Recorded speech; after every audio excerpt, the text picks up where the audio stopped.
நானும் ஆயிரக்கணக்கான மாணவர்களை படிக்க வைக்கிறேன். விஜய் இன்னைக்கு 3 ஆண்டு தான் பரிசு கொடுக்குறாரு. என்னுடைய இந்த 4 நூற்றாண்டு கால அரசு பதவியில் இருந்த சம்பளத்தை முழுவதுமாக ஏழை மாணவருடைய கல்வி செலவுக்கும், மருத்துவ கல்வி உதவிக்கும், பொறியியல் கல்வி உதவிக்கும் பண்ணியிருக்கிறேன். தமிழ்நாட்டில் ஏற்கனவே இருந்த மருத்துவக் கல்லூரிக்கு பிறகு இன்றைக்கி 36 மருத்துவக் கல்லூரி புதியதாக தமிழ்நாட்டில் உருவாகிருக்குன்னா என்னுடைய கான்செப்ட் கலைஞர் ஏற்றுக்கொண்டது.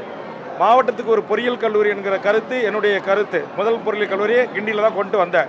அதே மாதிரி இன்றைக்கி தொகுதிக்கு ஒரு கலைக்கல்லூரின்றது என்னுடைய கருத்து.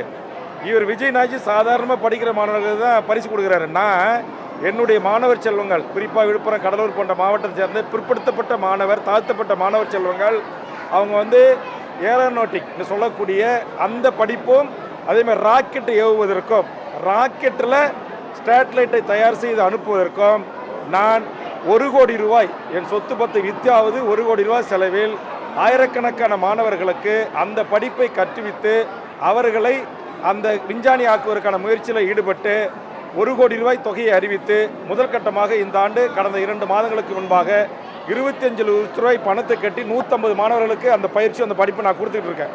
இதை நான் உங்களை பேர் பத்திரிகையாளரை கூட்டாந்து வச்சு அதை விளம்பரப்படுத்துறேன்னா, ஒவ்வொரு ஆண்டும் அரசாங்க சைக்கிள் திட்டம் கொடுப்பதற்கு முன்பே என் தொகுதியில் மாணவர்களுக்கு 10வது 12ஆம் வகுப்பில் வந்தவங்களுக்கு சைக்கிள் வழங்கியிருக்கேன். நானும் காயின்கள் கொடுத்து பாராட்டியிருக்கேன். அதனால் ஒரு கருத்தை சொன்னேன். அதாவது ஒரு வயதுக்கு வந்த பெண், உங்களுக்கு தெரியும், 10வது 12வது படிக்கிறவங்க, ஒரு என்ன சொல்லுவாங்க, மேஜரான பெண்கள், அவங்கள யாரோ இன்றைக்கி நம்ம தமிழ் சமூகத்தில் ஒரு முறைமை இருக்கிறது. சொந்த அப்பாவாக இருந்தால் கூட ஒரு பெண்ணு வயசுக்கு வந்த பிறகு நம்ம மடியில் உட்கார வைக்க மாட்டோம். சொந்த சித்தப்பா பெரியப்பா கூட ஒரு பெண்ணை நம்ம கட்டி பிடிச்சி அக் பண்ண மாட்டோம். இது தமிழுடைய கலாச்சாரம் இல்லை. ஆனால் இன்றைக்கி உங்களுக்கு தெரியும், பத்திரிகை நண்பர்களுக்கு, தமிழ்நாட்டில் பல இடங்களில் இன்றைக்கு இந்த கிளப் டிஸ்கோத்துன்றது உருவாக்கப்பட்டு அரைகுறை ஆடையோட அரைகுறை ஆட்டங்கள் ஆட அனுமதிக்கப்படுகிறது. அங்கே இளம்பெண்களோட பேரோடு வந்தால் மட்டும்தான் அனுமதி என்ற ஒரு நிலைமை இருக்கிறது. ஈசிஆர் கலாச்சாரம் ஒன்று தொடங்கி இருக்கிறது, புதிய கலாச்சாரம். பாண்டிச்சேரியில் ஒரு புதிய கலாச்சாரம் தொடங்கியிருக்கு. நான் பக்கத்து மாவட்டம், கடலூர் மாவட்டம், தினந்தோறும் சென்னைக்கு போகும்போது ஈசிஆரில் பல ஆண் பெண் இளைஞர்கள், பல இளைய பெண் பிள்ளைகள் எப்படி சீரழிக்கிறாங்க, போதைக்கு வாசத்துக்கு அடிமையாக எப்படி கீழே உருண்டு கிடக்கிறாங்க, ஆடை உடல்லேருந்து நழுவி கிடக்கிறது கூட அவங்களுக்கு தெரியல. ஆக இந்த வழிகள் எல்லாம் தேய்ந்து நானும் 2-3 பெண் பிள்ளைக்கு ஒரு தகப்பனாக என்னுடைய இளைய சமூகம் என் கண் முன்னால் சீரழிவதை குறித்து ஒரு மிகப்பெரிய இதுக்கு நம்ம எதுவுமே செய்ய முடியல, ஒரு கையேறு நிலையில் இருக்கிறோமே.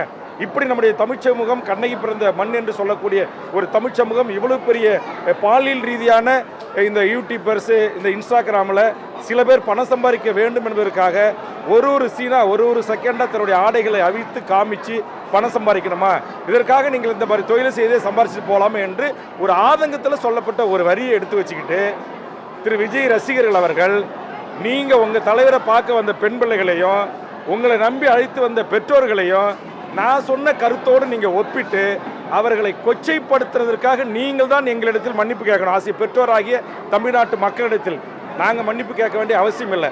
சமூகத்தில் நடக்கிற ஒரு சில செய்திகளை சொல்லி அதை ஓப்பனாக உடைச்சு நான் பேசுகிறேன். பெரியார் போன்று, அல்லது முத்துலட்சுமி ரெட்டி போன்று, அல்லது சத்தியவாணி முத்து போன்று சட்டமன்றத்தில் சில விஷயங்களை அரசுக்கு முதலமைச்சர் கொண்டு வருகின்ற போது சிலதை உடைத்து தான் பேசி அந்த செய்தி மக்களுக்கு விழிப்புணர்வை உருவாக்குவார்கள் தலைவர்கள். அந்த அடிப்படையில் தான் நான் அதை உடைச்சி பேசினேன்.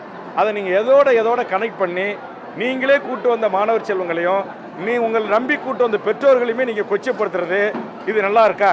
நான் கேட்குறேன். நான் தான் சொன்னேன் பத்திரிகையாளர்கிட்ட, நான் பேசியதில் என்ன தவறு இருக்குது என்பதை நண்பர் விஜய் என்னோட 1-to-1 பத்திரிகையாளருடைய ஒரு கான்ஃபரன்ஸில் உட்காந்து கேள்வி கேட்கட்டும். அதில் எது என்னை புண்படுத்தியிருக்கிறது, அதனால் நீங்கள் வருத்தம் தெரிவிங்கன்னு அவர் சொல்லட்டும். ஏன் சொல்ல முன் வர மாட்டேன்றாரு? அப்போனா விஜய் அவர்கள் என்னுடைய பேச்சை 1 மணி நேரம் 42 நிமிடத்தை முழுவதுமாக கேட்டுவிட்டு அவர் பதில் சொல்ல, விவாதிக்க என்னோடு அவர் வரவில்லை. இப்போ நான் மூத்த பத்திரிகையாளர் இருக்கிறாரு, நீங்களே கூட உட்காருங்க, நாளைக்கு விழுப்புரம் நம்ம பத்திரிகையாளர்லாம் முழுசாக கேளுங்க. அப்போ நான் சொன்னது தவறுன்னு நீங்கள் என்கிட்ட சுட்டி காட்டுங்க. செய்திகளை உடனுக்குடன் தெரிந்து கொள்ள உடனே சப்ஸ்கிரைப் பண்ணுங்க.